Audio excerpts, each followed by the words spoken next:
Yesterday, January 14th, was also the Ash Wednesday for Christians.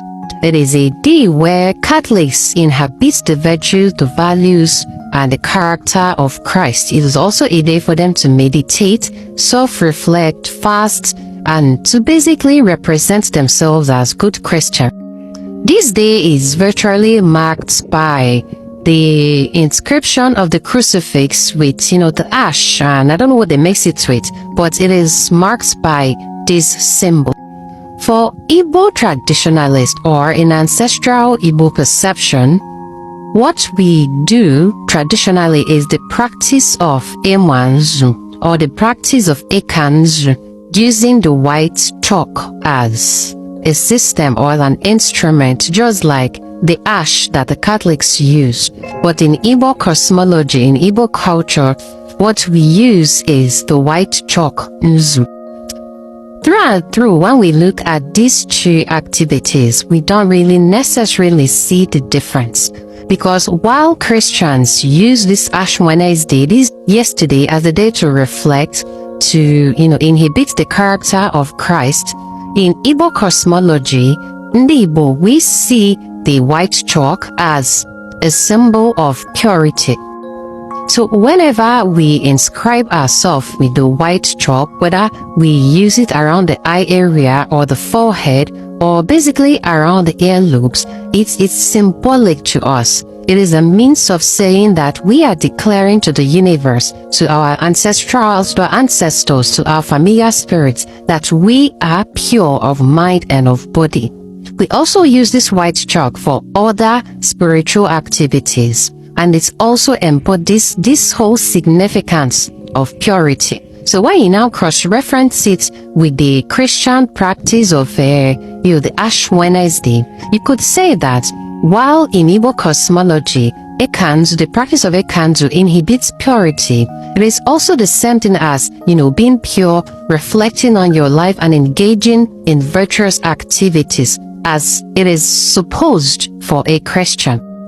Another significance of the white chalk is that the white chalk is seen as a symbol of acceptance. Therefore, when an Igbo man has a visitor, they give this person a bowl of white chalk as a symbol of acceptance, and the person is expected to use the white chalk and do the practice of Ekanzu or Ima Nzu. The white chalk Nzu is also seen as a symbol of righteousness, aka mpumoto. So what we do here is that instead of passing the white chalk hand to hand, a person picks up the white chalk and leaves the white chalk on the floor for another person to pick it up. Now what this is trying to say here is that your hands are clean, you're an innocent person, and you're righteous. So it's a symbol of aka mpumoto.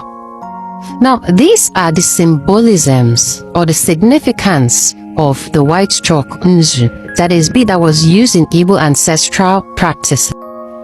Sadly, the Igbo cultural practice of Ima Nzu or Ekanzu is being demonized by Igbo Christians. It is being seen as a sign of backwardness. It is being seen as a sign of interacting with witches and demons and the devil. Instead of abiding by the significance, the cultural significance of the white chalk, and appreciate it as what it is or what it served for Igbo, it is now currently being seen as an instrument of the devil, hence the demonization that is accompanied by this practice of Ekanzu or Ima Nzu. But in reality, it is as a result of colonization and religious indoctrination, which means that because we have been socialized and taught that items or practices that are done in indigenous spirituality are evil and aspects of the devil. Therefore, every other thing that is being practiced and done in indigenous spirituality, it is not considered as something that is holy, as something that is good. Rather, it is considered as something that is demonic and as something that has to do with demons and devil worship. But in reality, it is just the same process, the same symbolic meanings, but approached differently because of our cultural background. Now, colonization and religious indoctrination, they've obviously done a lot to Africans, to Igbo. But it is now time for us to re-strategize and adjust our priority. Even if it is not for us, our generation, but at least for the next generation, who are not going to see the culture, the identity of their ancestors as backward, as devilish or as demonic, but they'll appreciate it with all the beauty and lessons they have to give.